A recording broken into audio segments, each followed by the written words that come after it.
Get ready for the Squawking Eagles Podcast. And welcome back to the Squawking Eagles Podcast, your only podcast where you can listen to all Eagles highlights, all Eagles news, anytime you want on Apple, Google, Amazon, Spotify, all of it, anywhere you listen to a podcast.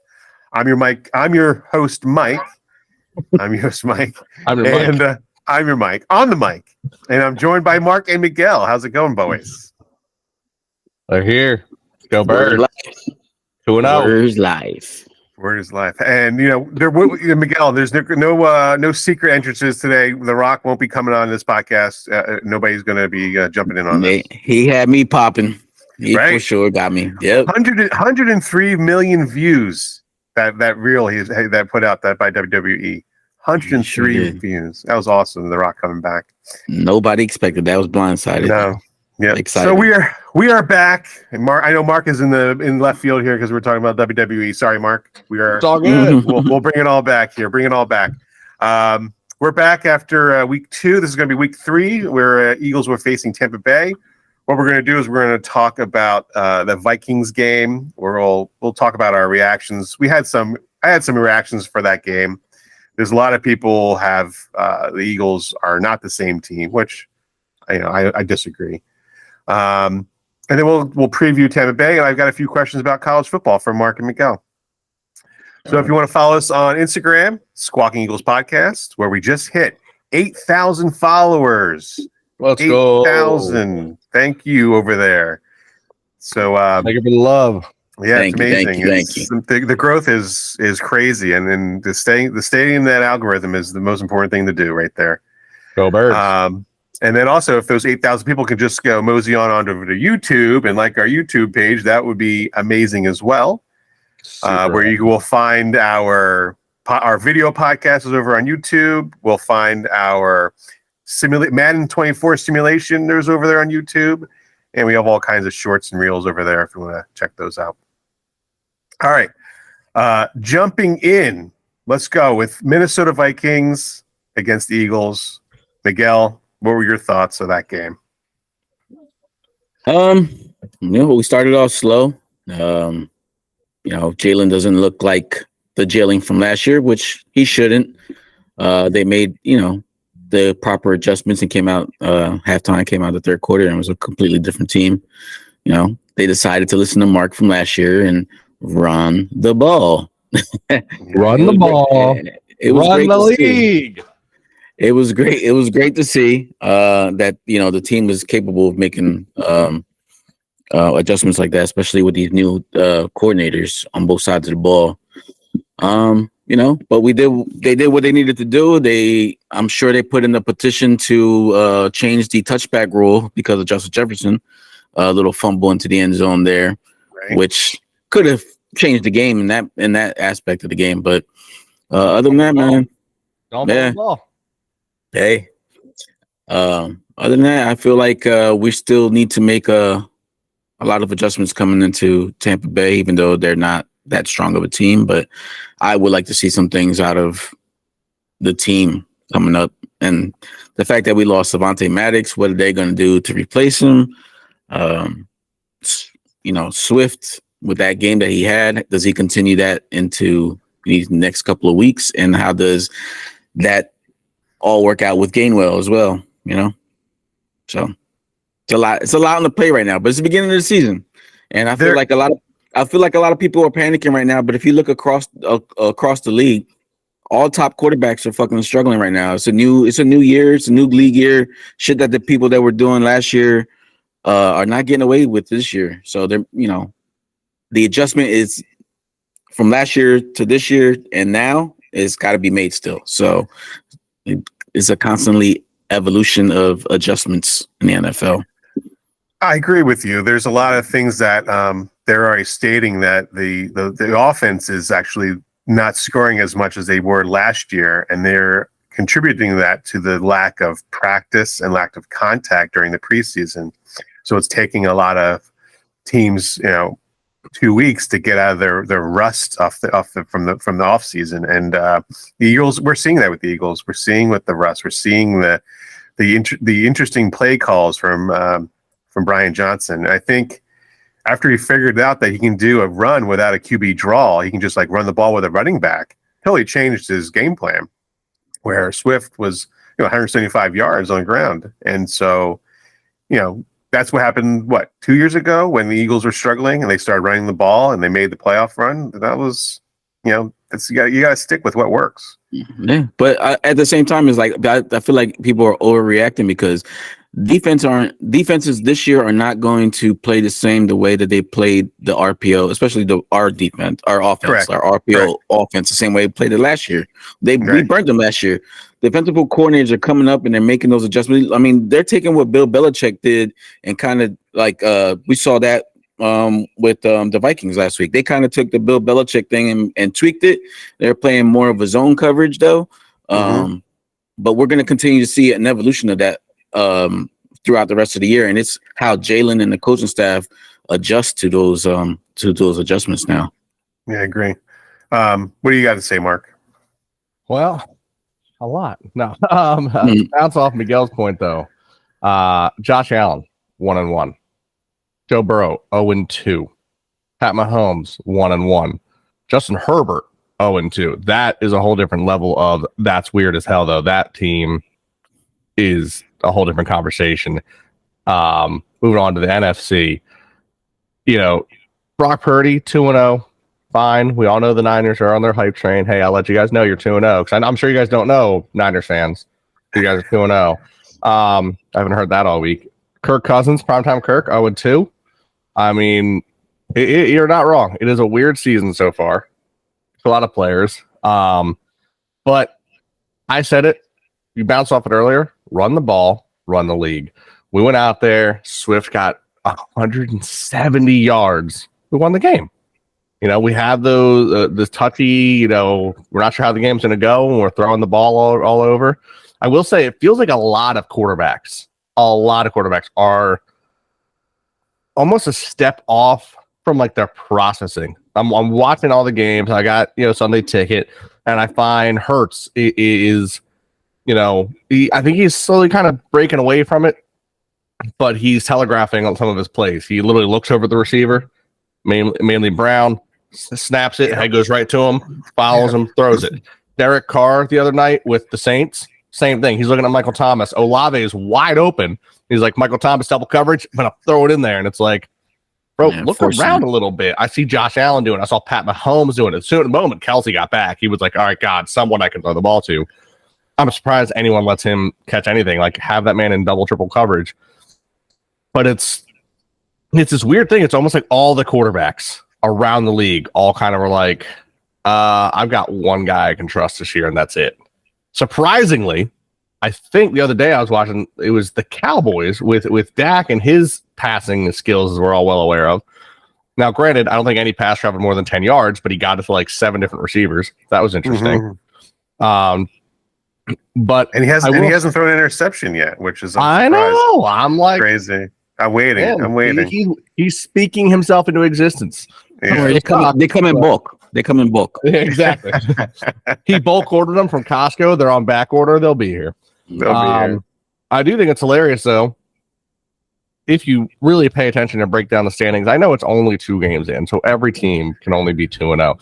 However, our entire division is undefeated, with the only loss being the Giants to the Cowboys. So our division hasn't lost to anyone else except ourselves. Where it's like, hey, we can bully each other. You guys can't. We're going to beat you up. The Giants are frightening. But somehow they pulled it off. Frightening how bad they are. Oh, okay. I am shocked how they I mean, you let up 60 points before scoring something. Yeah. I'm pretty sure at halftime the Arizona ownership went into the locker room and said, "We are not winning this game." Pretty much. Guys, stop playing football. Let the Giants win. Like how? I don't know, man. I remember at the beginning of the year, everyone talking about Justin Fields and that great team. Yeah, they're 0-2. The NFC South is the only other division that I don't want to say looks good because they don't, but statistically they do. 2-0, 2-0, 2-0. And then, of course, Bryce Young. I've talked about him enough on this podcast. He's not going to be very good. So yeah, he looked at bad the other night. Yeah. But the Eagles, man. Oh, and look, the Texans, they're 0-2. That's weird. It's almost like, who do they have again at quarterback? Stroud. Oh, yeah, that's right. CJ Stroud. I talked to my cousin about him the other day. I was saying how, like, I don't expect him to do much. He was on his fantasy team. Like, there's other quarterbacks, man. Move on. And then Stroud had the best game with like 380 yards. I'm like, yeah, against like the 29th ranked passing defense. Right. All right. It's not going to continue. That's not going to be like a trend for him. He has no one to throw to. Other teams are going to destroy him, but whatever. I still don't think he's 0-2. He's 0-2. It's how it goes. Looking back at us, though, it's just one of those things where it's been rusty. You can see it on the sidelines. You can see it in the players' faces. And then you've got those moments like with Swift. And I feel like, yes, we love Gainwell. I don't want to get rid of Gainwell. I think we should still utilize Gainwell. But Swift has to be our primetime back.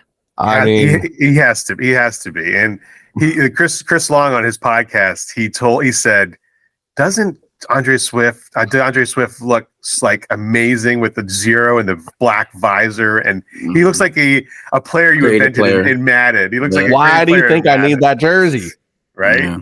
Yeah. It's amazing that the thing is though, he's got to stay healthy. Is he a back that's going to be able to do that in and out every weekend? I don't think so. You can't rely on that. Mm-hmm. I mean, how much can we really put that towards him and not the field that he was playing on in Detroit? Because as we all know, the turf and those artificial turfs are bad on running backs. So this is true. It might be a little different here in Philly. It might Tampa be. Bay is another field that's considered pretty good. So it's actually one of the best rated fields. So this weekend, I think you give him the rock. I put him in my lineup in fantasy football, and he got me 27 points, and I still lost. I did not. I traded for him. Didn't get him till Monday. He's on the trade block. If you want to trade for him, Mark, I'll trade him for you. I'll trade. I'll take him off your hands. I got Taysom Hill. Barkley last week. I tried to trade him for Saquon Barkley. He's up for trades there. I'm trying to trade Swift. Gonna need some guys here. I traded someone for Kyrian Williams, and he was on his bench, and he had Nick Chubb as a starter. Oof. So that got declined about halfway through that game the other night. Would have been an amazing story if Sean tried to trade for Nick Chubb too right before that game. That would have been bad. Yeah. Like, it's you, Sean. It's you. Right. Shout out to Sean. Jets fan. Our honorary Jets fan, and he just had some surgery, so he's recovering. So hopefully recovers. Get well soon, buddy. Get well soon and give us a jersey. Yeah. He said they should be here pretty soon, so I'm gonna have to go down and see him. So the Vikings game was a game that was, we'll go over our one word for the game, but I think the game was, in hand for a little bit, and then it kind of like gave it back, and they made it too close of a game. We did let Jefferson go a little too well. Yeah, he got a lot of passes. Got 160 yards. That's a big difference than last season. He didn't score any touchdowns, so that's almost. A good thing. He gave us the ball back. Yeah, that goes in the end zone. We don't win that game. You know who did score a touchdown? Jordan Addison scored a touchdown. Yes, he did. Yeah. And KJ Osborne did. He scored a touchdown. And TJ Hawkinson. Kirk threw 4 touchdown passes. And Kirk I think he was one of the league leaders in fantasy points as a quarterback. Again, 28 points. He had 28 points. For most people out there, he's on a lot of teams, or he's not rostered in most leagues, which is crazy. Yeah. I'm like, look, I get if you don't trust him, but look who he's throwing to. You're gonna get yards. Yeah. I didn't play him only because he was playing against the Eagles, but I'll play him next week. Who's your other quarterback? Goff, which put up 26 points. So I didn't really lose. Decent, yeah. You go ahead and complain about that. Yeah, I'm not complaining about that. No, but other people are complaining about that game because of how that game ended. Yeah. That was a crazy ending. I would like to complain, as you guys might have expected already. I'd like to complain about the Chargers. Yeah.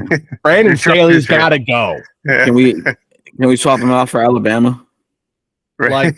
No. Explain this to me. I forgot. I saw the stat line the other day.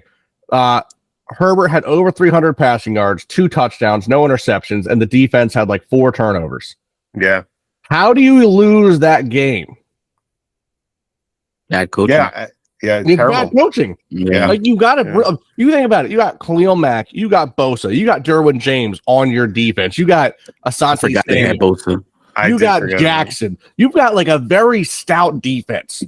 You've got an offense. Yes, they were lacking Eckler, and they still got 300 passing yards. Okay, their rushing game was a little rough last game, and I do 100% believe that running the ball wins you games. Tennessee, look what happens. Tennessee ran the ball. Tennessee got over 120 yards rushing combined. They won their game, but it doesn't make sense. Like you look at it, and this is a passing league. It's a passing league. First off, for being a defensive-minded coach, Brandon Staley, you are terrible. You have done nothing but lose big leads. Like last year's playoff game was one of those abysmal performances of defensive play calling I've ever seen in my life. And now you're losing to a team like Tennessee who doesn't really have weapons anymore. Derrick Henry's getting old, but they proved by point that you run the ball, you win the games. Yeah. Yes. And transitioning into this week's game against Tampa Bay, what are your thoughts? Like Tampa Bay is also 2-0. They've had quite a season already. Mike Evans went nuts last week because they finally start throwing the ball to him again.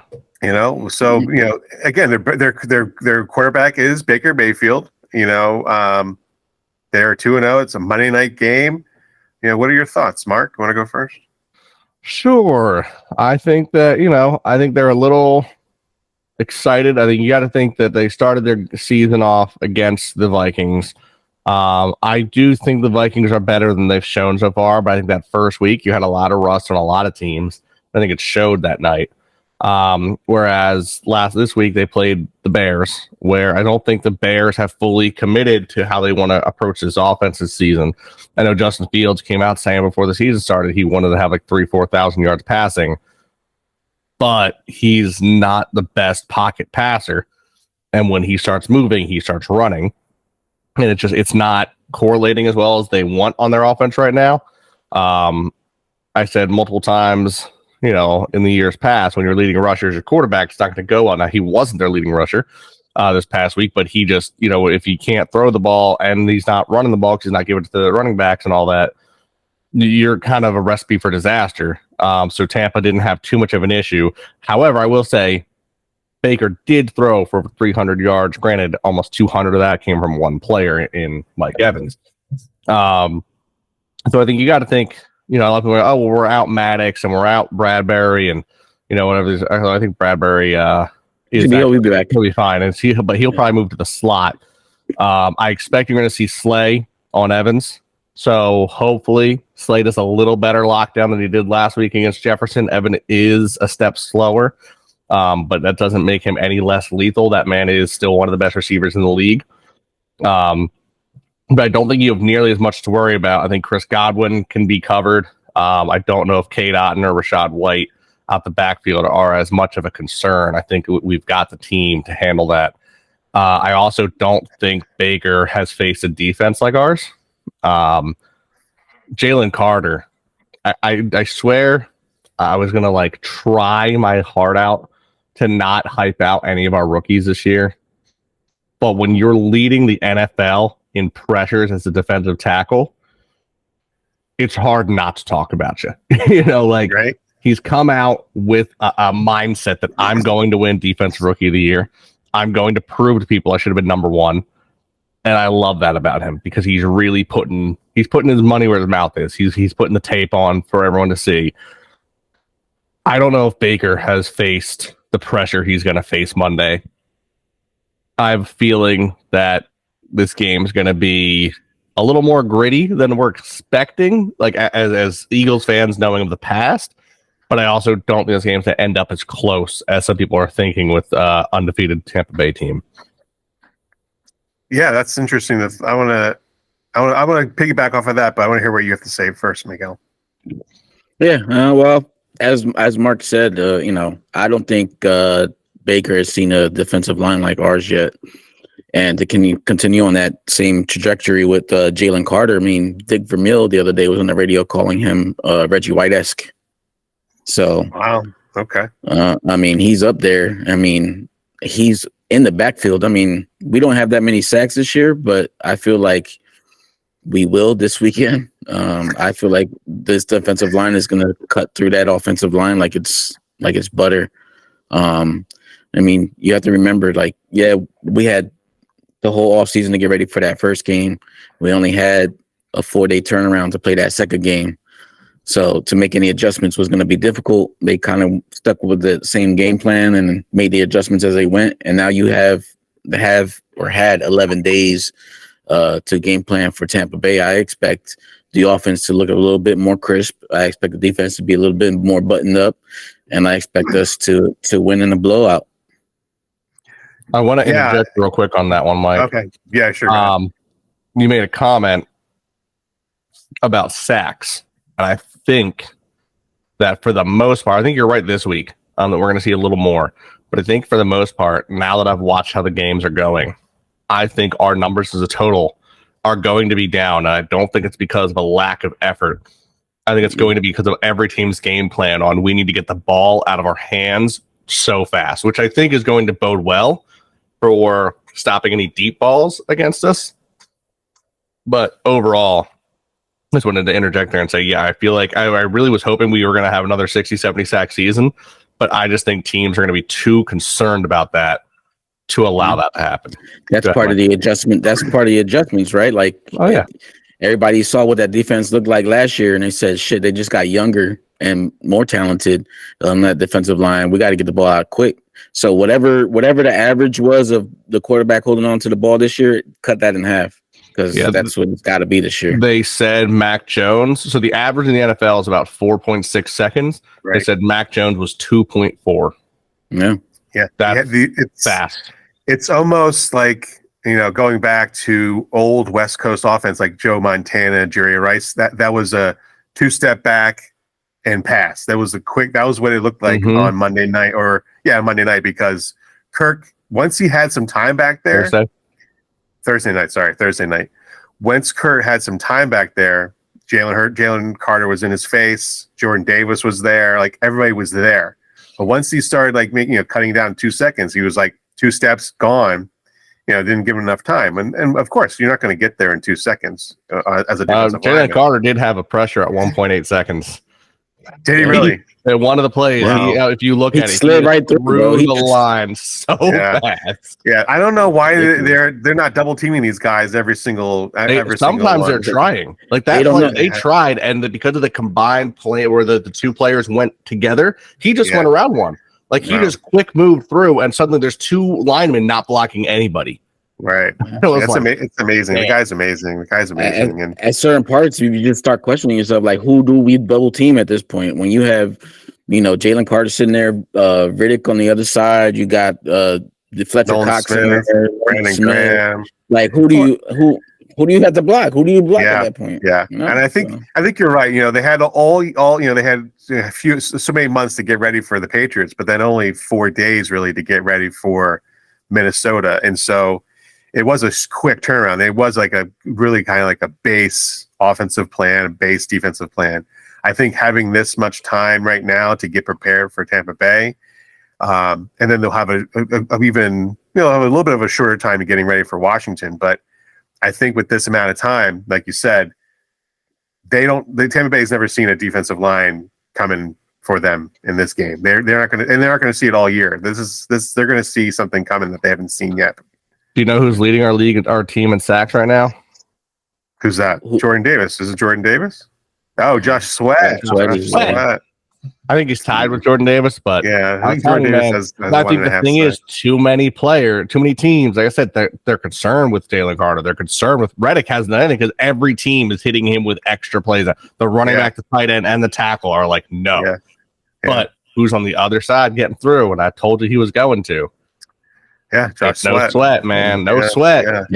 Yeah. So what's his name? That Slay gave him a lot of credit on the podcast too to get into the quarterback and stuff like that. But you're right. Yeah, I was listening to Slay's podcast. His podcast is interesting to listen to. Yeah. Hear from his side of the ball. It's really cool. The diva side. Yes. We'll talk about. I know I don't really want to say diva for this, but during the telecast, they went and saw AJ Brown getting a little heated against talking to Jalen and Nick. And I think it was just like kind of perfect timing of way they were talking. And they just kind of, I don't think it was anything to blow out of proportion. It was just, a heated guy, heated conversation. Guy wants the ball. Guy is always, like he says, he's always open, right? He's always open. And I think he was just kind of telling Jalen, just give me the ball. And of course, once he gives him the ball, Penny holding and it gets called back. But, what do you think, guys? Do you think the media blew it out of proportion? How that there's friction and that there's people are upset, or is it just like heat of a moment kind of a thing? Miguel? Well, I got flashbacks of T.O. for a second. And, at first I was a little confused. Like, why is he getting mad? I mean, he didn't get the ball a lot. Okay, I get it. But sometimes you have to understand, being in this offense, you're not going to be the focal point at times. Like, we're going to come to you when we come to you. But, like, I don't know. Like Mark said earlier, it felt like Jalen was targeting early at first. And, he was trying to force the ball to AJ. And then that wasn't working. So we got away from it. And we started running the ball, throwing the ball the other way. And we started getting to places. And then, I understand, Brown wants to be up there catching balls and, putting yards up and putting, touchdowns on the board. But I don't know. I got nervous for a little bit, but then I heard how, it was handled and how those guys are best friends and Jalen's the godfather of his son. So I pretty much just blew it off as just him just wanting the ball, being the playmaker that he is. So we'll see if that. I'll keep my eye on it now. If I'm going to see him throw a fit, if the ball doesn't go his way in the game, or if the game is going, the wrong way, and how he reacts in his body language. So I don't know. It's something to keep an eye on for the future. For sure. It is. Well, and that's why I bring that up, because are they going to address that during the Tampa Bay game, and are they going to feed AJ Brown a lot like they did with Swift? But Swift didn't have any he 1 or 2 carries in game one. They did it with Goddard. Goddard didn't get no balls last year, and they went to him like strictly in the beginning, the first 15 plays. Yeah, so I'm thinking, are they going to do that in Tampa Bay? What do you think, Mark? I think you're definitely going to see us target Brown a little more. We're going to have to. It's just the way the world is. I think a little bit of overreaction by the media, but at the same time, I think part of it was at times it has looked like Jalen Hurts has struggled. Keep in mind, though, the man is about 70% completion this season, which doesn't feel right when you look at the games, how they've gone. You look at the numbers. You think 200, he literally had 200 yards passing last game? Not even. He threw 72%, though. I mean, he just didn't throw the ball a lot because at the beginning, he had, they had a few misses. I don't know if Brown was more give me the ball or more like a mix of like, yo, bud, like, wake up. Open your eyes. Because you're missing some passes here, man. And he did the first, we all know he did the first game. We dissected the hell out of plays where he's got wide open players that he's just not throwing the ball to. And I'm wondering if maybe some of those plays, on Thursday, they're sitting there going, hey, you're throwing into double coverage. I'm here open, my guy. Like, look around before you throw the ball. Like, make your reads. Go through your progression. Don't just throw it to throw it. But I do think that it was one of those things where it was a heat of the moment. The game, you have to, again, the season's not starting off the way they wanted to. We're 2-0, and everyone knows that. We're all very happy about it, but we're also you can't be better. You can't get any better than 2-0 at this point. There's nothing really better than that, right? I think there's a part of it where the offense is expected that we were going to be putting up 35, 40 points on teams and not letting them score a bunch more. But I mean, we still did put up 34 points on the Vikings. We still put up, was it 25 or what was our game against the Patriots? Yeah, 25. So like we're still getting those upper numbers. You got to think most leagues, I mean, it's changed, but over my lifetime, like a lot of the times the expected scores were, like 21-14, 21-18, like you're expected to have that like mid to lower 20s. Here we're seeing us hit mid to uppers so far, 2 games in. I'm expecting we're probably going to score over 30 on the Bucs. I'll probably do 30 or more on the Commanders. The Rams are looking more interesting by the day. The Jets defense, I know, is a stout defense, but I think we're still going to put money on that. The Dolphins is going to be a shootout. Like, you're going to see for the next 6-7 games in a row that we're going to put up 30-plus points. I'm almost positive of it. But it's got to go. It's got that mentality of just like what we expect and what's been happening. I think it was a lot of tension. Again, I think Brown probably had one or two plays where he was just there and the ball didn't come his way. I think that was probably a little bit of that talk. I'm expecting, like Miguel said, we've had 11 days between our last game and our next game. A lot of this is going to get worked out in practice. I'm sure of it. I think what we're talking about, as we mentioned, like we had a lot of rust come out of the preseason. A lot of teams did. We see all these players who they didn't practice the same way. They didn't play the same way. It's not looking good. Well, hey, guess what? We're 2 games in the season now. We have our mini bye week. I think we get the ship righted now. I think you're going to see Swift get 18, 20 carries a game. And I think you're going to see the defense lock up a little better. And I think Hurts is going to kind of come in together. I really think this game's going to be a tell for the rest of the season. No, I agree. I think this is going to be a statement where you're going to see the defense make more plays than they have in the previous 2 games. Yes, they've made an interception and a pick 6 in the first game, but you're going to see more, I think. You're going to see more blitzing. I think you're going to see players just getting into Baker's face, because I think once you get Baker out of the pocket, he's not the best quarterback on the run. So I think the defense is underrated though. Well, let him be overrated, and the Eagles take advantage of him thinking that he's better than he is. Yeah, I'd rather him think that. I will say I don't want to overstate how much I feel like a lot of people kind of bag on the guy, and I'm like, that man went to the Browns after a phenomenal college career. Mm-hmm. He led the Browns to some winning seasons, who then just treated him like a bag of dirt, throw him to the side for, massage my hands on everything, man. Deshaun Watson there, who is not looking good. He didn't look good on Monday. He did not look good on Monday. And Baker's there going, you know what? Put me in with adversity. I'm going to I'm struggling, but I'm trying. And I think he's, he has his moments. And if you let him sit comfortably in the pocket, he's good enough to hurt you. Yeah, you can't do that. We won't let him sit comfortably in the pocket, though. That's just not what we do. We actually think that it's normal for opposing teams' quarterbacks to sit comfortably in a pocket. It's like against our creed. So You're right. I think we'll be fine. Yeah, and I think the offense will come alive, because I don't believe that the Buccaneers defense isn't the same Buccaneers defense as their Super Bowl runs with Tom Brady. So they're not as the same kind of quality team. So let's do our predictions for this score of this Tampa Bay Eagles game Monday night in Tampa Bay. I'll go first. I think the defense is going to kind of pitch a shutout, but give up 10 points late in the game. And I'm going to say 28-10 Eagles. Miguel? Ooh. I'm going to go defensive line is going to show up. Jalen is going to show out. And we're going to have a 35-13 victory. 35-13. Okay. Now, Mark, you haven't run the simulation yet, so we can't go off of that. But that'll be up on the YouTube channel by the end of this week. What's your prediction, sir? The Birds versus the Bucs.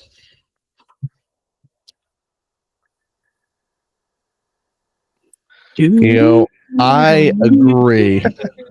Hit the music.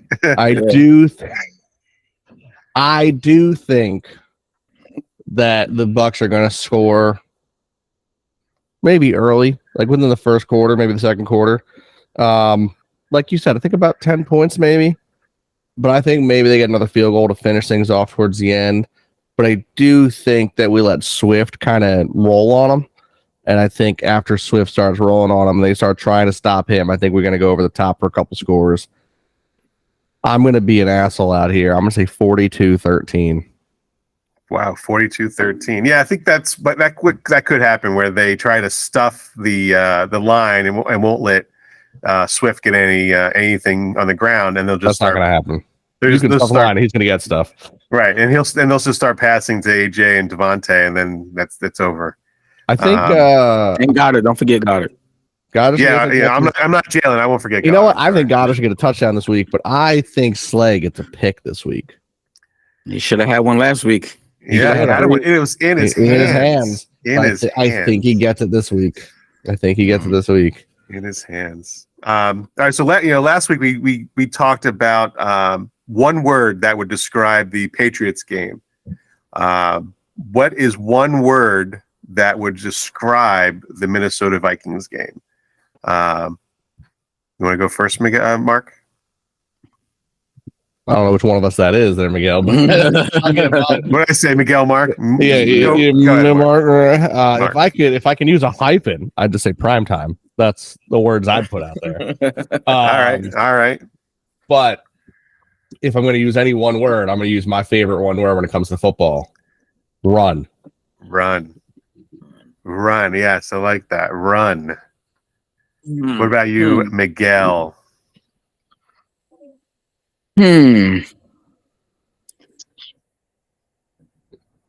One word to describe the Vikings game.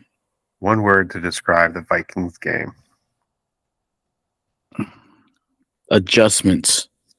I like that. I like that. That's a nice word. I like it. I'm going to say unity, because I think if the offensive line wasn't unified in running that ball, they don't win that game. And so I would say unity. I'd like to keep in mind that for every rushing yard DeAndre Swift has, that O-line has to walk or run those yardage too. So like our big boys out there. Just think, the Eagles got Swift for like a third or fourth round pick. Yeah, you can't. It's pretty amazing. Sirianni was on the camera show the other day, and he came on. He's like, he tells him, this must be the most controversial 2-0 start in NFL history. Like, how can you start off a season 2-0 and still the fans be highly critical? You know what I mean? That's Philadelphia. Fans. Exactly. So there's two more things I want to talk about. I want to just transition to college a little bit right here and talk about the Colorado Buffalo in Coach Prime. Let me get my sunglasses. Hold on. Where my sunglasses? Get your sunglasses. When you talk to me with sunglasses and a hat on. This week the Colorado Buffalo played the Colorado State Rams, and there was a bit of lost. They should almost have lost. But there was also a lot of things like in that game where, the hit that Travis Hunter took was, people were upset about that. The dude lacerated his liver. He's out for 3 to 4 weeks now. Who did that last year? Somebody did that last year too. What's his name? CJ GJ. CJ 2 years ago. Yep. Who sadly he's out for the rest of the season because he tore his pec in last week. Maddox, man, they looked at each other from across the board and said, "Let's do it." Yeah, they tore it. CJ GJ, that's karma, brother. Keep talking that shit. Right. So Colorado has they're 3-0. They were 1-11 last year. That they were. Okay. Mama's built a different team there. Yeah, Prime has brought in so many more transfers. His sons are there offense is and one defense. Returning player. That is it. Yeah, he flipped the whole thing. The coaching staff, players when he got there to leave. Yeah, and they're selling out games. They were the 5th highest watched game on ESPN streamed on last week. The game was on fucking late. The game ended at 2:00 in the morning. I know. Yeah, it started at 10 o'clock. The West Coast games, man. I live for them. And so, that I want to hear. I know Mark is a huge fan. So the reason why I'm bringing this up is because Colorado is playing Oregon this week. The mighty Oregon Ducks. Let's go, Colorado. Oh, let's go. So I want to. I'm sorry. Hold on. We had a player from Colorado on our team, and he got cut. I think he's back on the practice squad. He's on the practice squad. We do, however, have number 8 Oregon Duck Heisman winner as our backup quarterback. Okay. You show a little support to the team. Show a little support. You know, What do you think? I've been a fan of Prime for a long time. You know, Prime was. I watched Prime growing up a lot, probably more than you did, Mark. I'm sure. You know, I saw Prime in his prime. I saw Prime in his prime. I saw Prime in baseball. You know, Prime was everything, right? I get it. And when he started getting into coaching, I started watching Jackson State. But I was like, you know, I got to see what he's doing, right? And he turned that program around, you know. And now he's in Colorado. Hard to turn around a D2 school, though. And it's not hard to turn around a team that's D1 or not, or that's 1-11 like that. Yeah, there's not a lot of steps you got to do to better than the team before. They're 3-0, and he's given. All right. You know, hold life. on. He's giving life to college football. He's giving life. So the man wins a game. The man wins a game against a team who had 200 penalty yards. They beat themselves, man, and they went to overtime to beat that team. They went to overtime to beat a team with 200 penalty yards. Mark, don't take this personal. Don't take it personal. I'm just saying, it's a lot of hype for a guy whose team struggled against CSU. CSU has for years, like when the Buffs are bad at 1-11. They could still beat CSU. CSU is like lower. They're also just bad. CSU also played kind of crazy out of their minds. They were playing out of their mind. But that's like saying that Middle Tennessee State's going to come play out of their minds and beat and hold Bama to an overtime score or hold Georgia to a last second field goal. That's not going to happen. This team is better, yes, but they're not like there was a lot of hype going. Oh, they're going to be, they're going to the championship. They're not going to the championship. They're not winning the Pac-12. Do you think they're they're not? My question is what's happening in Colorado good for college football? In your mind, is it good for college football? That's my question. Because you're a college guy. You're a college guy. I want to know what is happening in Colorado. Is it good for college football? I'm not sure it is. I'm watching more. I think I'm watching a lot more. I don't watch college football at all, but I'm interested in to see what he does. So I get that. It's better for viewership, but when you think about the fact that imagine that you've got kids who play football and they get a scholarship to go play for a school, and the new coach comes in and the first thing he says is, "I want all of you out. None of you are going to play for me." And then that has a bunch of players transfer to him. He has the most kids ever in the transfer portal, completely wipes the team. Your kid's whole life has changed now. It's thrown in the loop because of some guy with an attitude and an ego. I mean, it's good. That's not exactly what he said to that squad either. He said that I'm going to interview, man. He came in and said, "Look, I'm going to change this thing. None of you have jobs here. None of you have a spot here.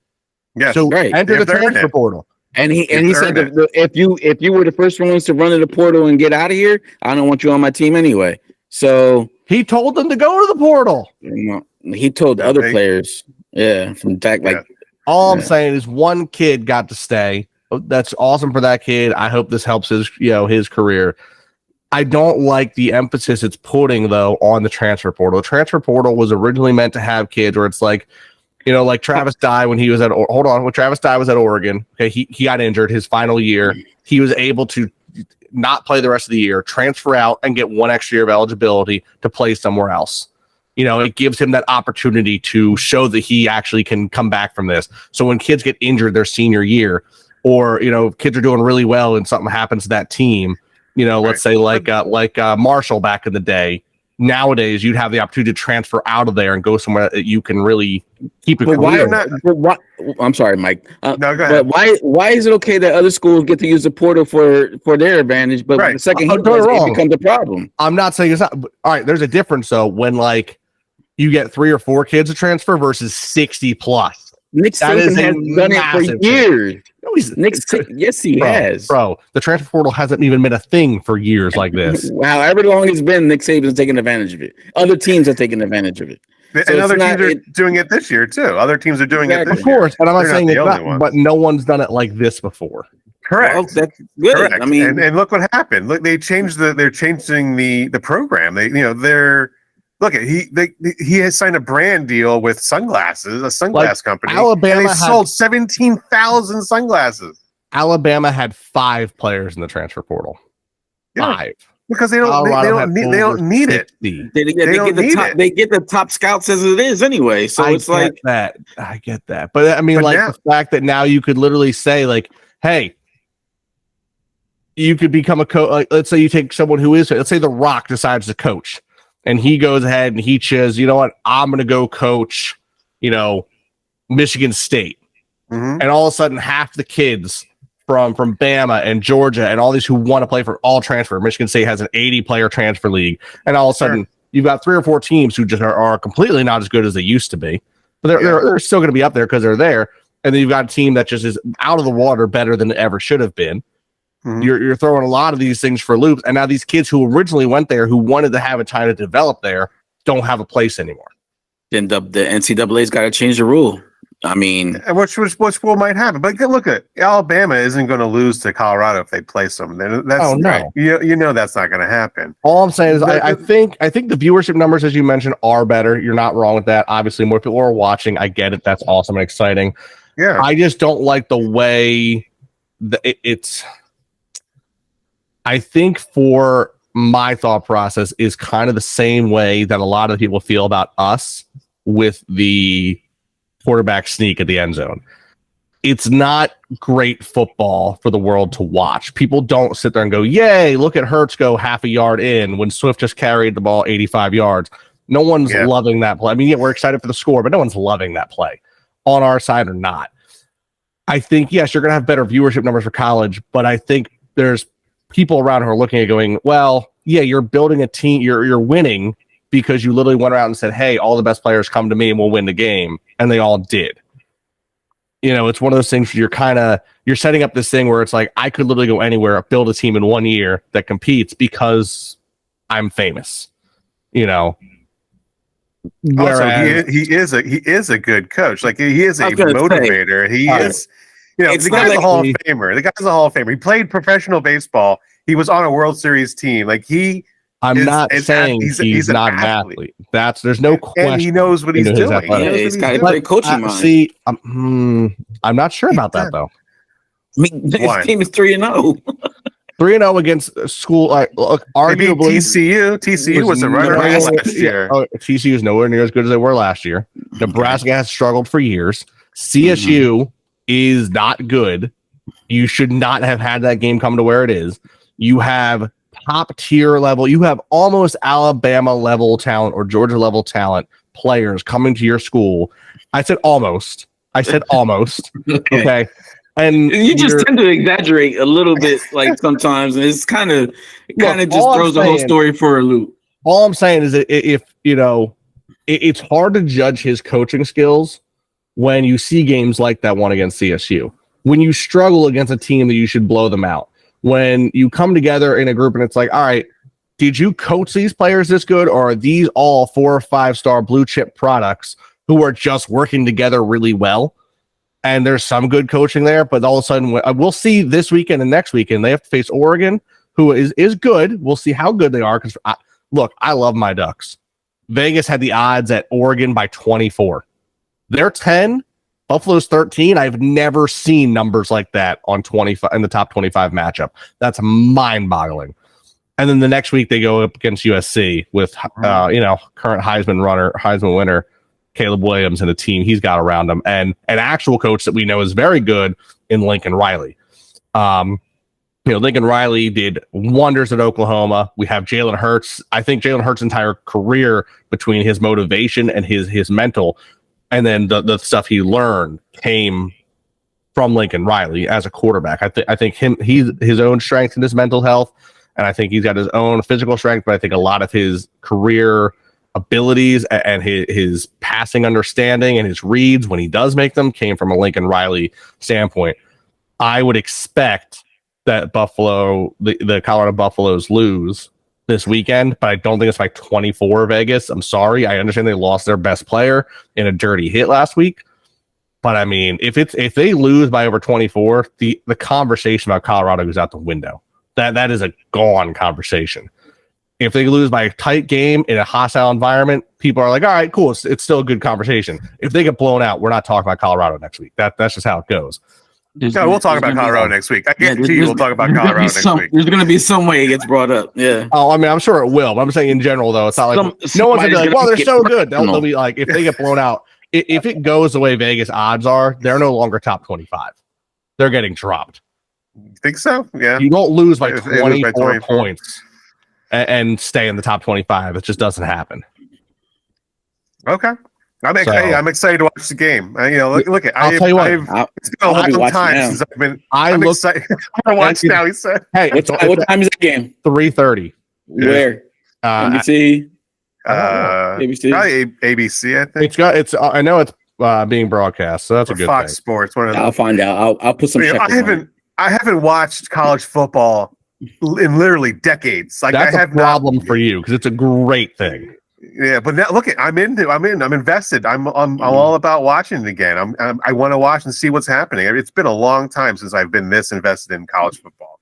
Well, and I was big in it when Nebraska had Tommy Frazier and Colorado had Rashawn Salon and Cordell Stewart. Like those were some great teams. Those were some fun teams to watch. I'll come out and say it now. As much as I am a diehard Oregon fan, I am not on this Bo Nix hype train. A lot of people are. I know he's having a much better season. I still want him to do well. I'm not. Oh man, he played for Auburn years ago, beat us in a crazy game, and I just didn't like him. And I didn't want him coming to Oregon. He's done well. He's gotten better. So he was on another team, and then he transferred? Yes. Because it works. What a crazy thing. Let me say again, I'm not against the transfer portal. I just don't like how it was utilized this season. Most teams have 3-4 transfers, not 60. That is insane. Gotcha. That's literally your whole offense, your whole defense, and backups all transfer. I mean, that's insane. But it's insane to think that that's all Alabama type talent though as well, because that if they're Alabama type talent, they're not in the portal. They're not, what I mean? They are in the portal because a lot of them ended up. You think though, like remember, there were 5-star prospects who turned down Alabama to go play at Jacksonville State because they wanted to play for Coach Prime. That's what they wanted to do. They wanted to be there. So they transferred. Then they transferred again to Colorado to stay with him. So yes, some of them are Alabama level talent. That's just how they are. They just wanted to play for the famous coach. Hey, that's how it goes. I mean, that's how a lot of these players do. Before even Deion came in, like what? That's the reason Nick Saban got the good people. That's why except that Lincoln Riley gets the good people. That's why. Right, you have to understand that those guys earn their spot as coaches, where Primetime is just famous as a player. We don't, like I said, we don't know him as a coach. Coaches don't have any loyalty to any school either, so I don't understand why is it so personal? Because like these coaches, the next contract that they get from another school, they're out. Like they don't care about any of these kids. I'm not saying anything about it drafted or whatever. I'm just saying that like you don't like Saban doesn't become Saban because he was some NFL superstar. He became Saban because he coached a team. Alabama years ago was not a team. You made fun of Alabama. You got Alabama on your schedule. It was a cupcake. We're having a good time beating that team. And they've slowly grown into a powerhouse over the years. And now since he's been there, it's been, I don't know, I want to say almost like a 20-year season of wins, of winning records. I mean, that's like he earned that title of like, hey, I'm one of the best coaches in college football history. You've got other coach like Lincoln Riley earned, like he's a good coach. We don't know how great of a coach because he's only been there so long. You've got coaches who earn brightness and don't always stay. All I'm saying is that with Sanders, he went to a school that was Division II.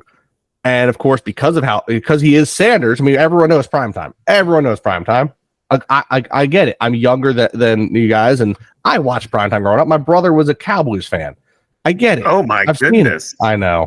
He had Emmitt Smith. He had Deion Sanders. I know. Oh my. He grew up. He was an '80s baby, so he grew up during that '90s run. He was weird. I know he wasn't my real brother, so we'll just leave it there. Love you, bud, but you're still weird for that. Not my real brother. But anyway, my point was though is like, so yeah, I've seen Sanders. I'm not saying no disrespect to Sanders. Sanders, one of the greatest athletes, and I mean overall athletes of our time. No, very few players can play two professional sports. Very few can play a professional sport. It's what, maybe a list of 10 players who are famously known for playing two sports. Like, that's unreal. I'll give him credit there. I don't even think there's that. I don't even think exactly. Not even 10 then. All I'm saying is that when you have that fame and people love you for that and you're seen in that world, I guarantee you if Bo Jackson had decided to coach a Division II college football team, you would have had so many kids come play for him because of who he is. I think you're going to have it with a lot of things. If you had Tom Brady tomorrow start a new college football team, you're going to have kids want to go there. Sure. Are they good coaches? We don't know. All I'm saying is that when I look at a game like what happened the other night, when you win against a team that you should blow them out and you win by overtime, and not only do you beat them in overtime, but they self-inflicted 200 yards of pain against themselves, that to me shows a sign of not great coaching. Because if you're against that, you should destroy that. If any team in the NFL has 200 yards of penalties, they're not even close. They're getting blown out.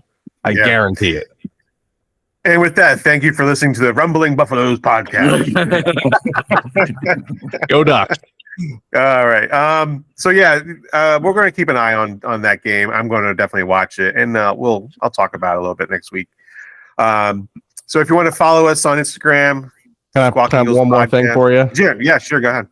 So our defense is comprised of what college team the most? Georgia.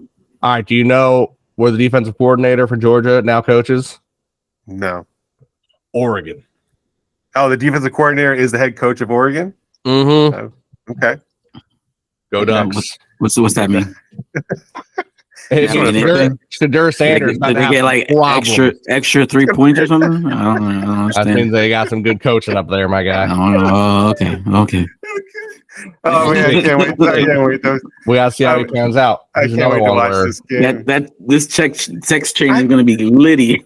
I might be more excited for this game now than Tampa Bay game. I might be more excited now. Thanks, Mark. I mean, hey, I'll tell you what, for anyone out there that doesn't watch college football, you are truly missing out because you see things every single weekend that you don't expect because you have kids who do like what happened with the CSU game. I can't remember the name of the kid on CSU, their defensive end who had like 5 or 6 sacks. Yeah. You know, you got players who just something comes up in them and goes, you know what? Today's my day to light a fire, and the whole world gets to see it. Yeah. And you also have days where you're going there looking at some Heisman level player, Josh Allen, who then suddenly can't throw a pass to save their lives. And you're like, wow, this is who everyone's hyped about? Why? Wyoming versus Oregon. Look it up. Didn't go well. Since that game, I've told you Josh Allen was a bum. I stand to it to this day. No one wants to believe me. Well, most people don't want to believe me, but I'll leave that as is. But I'm saying if you don't watch college football, you 100% should. Go Birds all day. Obviously, every Sunday is all about the Birds. Well, when they're on Sundays, I guess Mondays and Thursdays happen too. They haven't been on Sundays in the minute. I know. I know. It's like we're already missing on it. But if you speaking of which, we forgot to talk about the Monday Night Jinx. Oh, I thought I don't want to talk about. I don't want to put that out there. I'm good with it. There's no thing. You see, Mark already talked about it. Chat, so yeah, I'll throw it out here.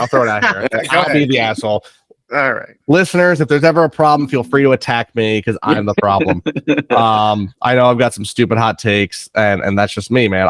I'll tell you what. I text like half the people I know in the middle of last Sunday saying, I don't even know football because I'm in a pick'ems league and I did terrible. And I went with a lot of upsets, but I did terribly. But look, Aaron Rodgers, home team, Nick Chubb, away team. It's going back and forth. So home team this week. Honestly, we obviously don't want anyone getting hurt. Let's be honest out here. No one, I don't care if it's Dak Prescott, Zeke Elliott. We don't like Pat Mahomes. You don't want him getting hurt. I don't want to see like I said before, I want Brock Purdy at his absolute perfection when we play him because I want to beat the absolute living shit out of that team and have them have nothing to say for it. If he gets hurt the week before us, all it's going to be is we didn't have our quarterback, or if he gets hurt in the game again, same thing. I'm sick of that. And it's not good for the game when your stars get hurt. Cleveland's entire season is probably gone now, in my opinion. Chubb is that important. The Jets' entire season, you don't have a chance at winning that. You have a great defense. I love your defense. You have a great running back in Breece Hall. you're not going to beat the teams you're playing because you're never going to keep up, even with a good defense. You're not going to keep up with Miami as long as Tua is healthy. It's just not going to happen. Mm-hmm. And they're going to win that division. I don't think the Bills have it in them this year. I think everyone's on how the Bills were like, oh, we got one more year in us. We got to make it. No, you don't. You guys faded. I just don't trust that team to make it. So when you have these stars get hurt, it's one thing. Like I said, I'm all about running the ball. You guys know this. I said, I know. So when Nick Chubb goes down, that's the end. I know, obviously, for the Jets, it wasn't their running back. It was their quarterback. But Aaron Rodgers is, for as much as the weird stories are out there about him, all the crazy stuff, you can't deny he's one of the greatest quarterbacks of all time. He's easily going to be remembered, Hall of Fame quarterback forever. And that's not going to help your season. So coming into Monday, I don't want anyone getting hurt. I joke about the fact it goes back and forth, but here's hoping no one gets hurt. We have a good, clean game. Go Birds. I also that you brought up people getting hurt during the Buffalo. Was it Buffalo? No, it was the Patriots-Dolphins game. Father and son was at the game, and some Dolphins fan or Bills fan, some Patriots fan punched this guy in the face. No, it was a Dolphins fan. A Dolphins fan. So a Dolphins fan, and he fell and hit his head, and he passed away. Yep. When you're at the games, remember it's just a game. It's just a game. Yeah. We're all fans. We're all fans of teams. Nobody needs to get hurt and lose their life because of this. And I'm speaking about every fan. I'm not speaking about just those fans. I'm not speaking about just Eagles fans. Every fan base. They need cool it. I know. I had a Patriots fan the other day text me because some lady recorded herself going into the Eagles game for the Vikings game, and they were kind of heckling her on the way in. And she was like, "This is why I can't stand Eagles fans." It's like it's just heckling. It's not like we're out there beating people up and mugging them. It's just heckling. That's what you're gonna. You go to any stadium in the NFL, you're gonna get heckled for wearing the other team's jersey. It doesn't matter what NFL team you go to.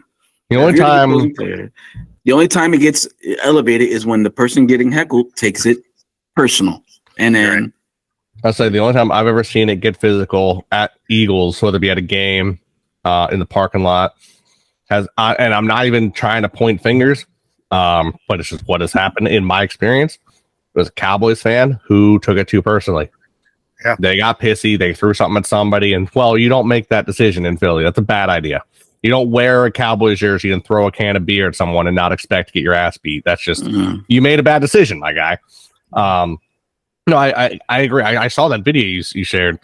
Yeah, and I think that's something that's Philly's kind of known for. We will talk shit on our own team. We do it all the time. We're gonna talk shit about you and your team. They booed Jalen off the field on Thursday night. Come on. Yeah, we will happily. But I swear I somehow always bring the Flyers into this. Years ago, we had a goaltender for the Philadelphia Flyers named Ilya Bryzgalov. We booed the living shit out of this man. And I remember watching the game at one night, and the commentators are bringing up his stats for the league, and he had the highest save percentage of any goalie in the league that year. He had faced the most shots of any goalie in the league that year. He was just absolutely standing on his head for our team, but our team was garbage, and he was facing so many more shots that people were just beating us. But we were booing the goalie, who was the only one doing well for us. Right. That's what Philly is. We don't care. We're going to boo you because we're not winning. If we're not winning, it's a problem here in Philly. Unless we expect it, and even when we expect it, we get angry with it. When the Phillies had a bad year, we're not there booing everyone all the time. We're like, God, this sucks. But when we're expecting to do well, we boo you. Yeah. We're probably more of an angry fan base when we're good than when we're bad. Yeah, I agree. It's a passionate city, and there's when these games, there's not a lot of games that happen during you get 8 home games, 8 away games, 9 now, but if you are going to put your hands on somebody because of this, the amount of rush you're having to this game, just don't go to the game. Just relax. Just watch at home. Watch at home. Don't. Nobody needs to lose their life. My point is, nobody needs to lose their life over this game, and because it's just a game, and no one even needs to get hurt. These guys they're grown men being paid to play a kid's game, just a game with a ball. What it all comes down to, it's a game with a ball, and you don't have to. Nobody has got to lose their life to that. So that's why I just wanted to put that out there before we ended it. I like it. Job, Mike. I like it. Thank you. Yeah, Mike. Mike. So, if you want to follow us on Instagram, Squawking Eagles Podcast, we just hit 8,000 followers. If you go on over there and give us a follow, that would be much appreciated. YouTube, we're going to have our simulation of Tampa Bay Monday night on our YouTube channel coming up probably Friday night. Get over there and check that out. I think that'll do it from us. I'm Mike. That's Miguel and Mark. Go Birds. You know how we do. EAGLES, Eagles. Eagles. Go Birds. Cue the music.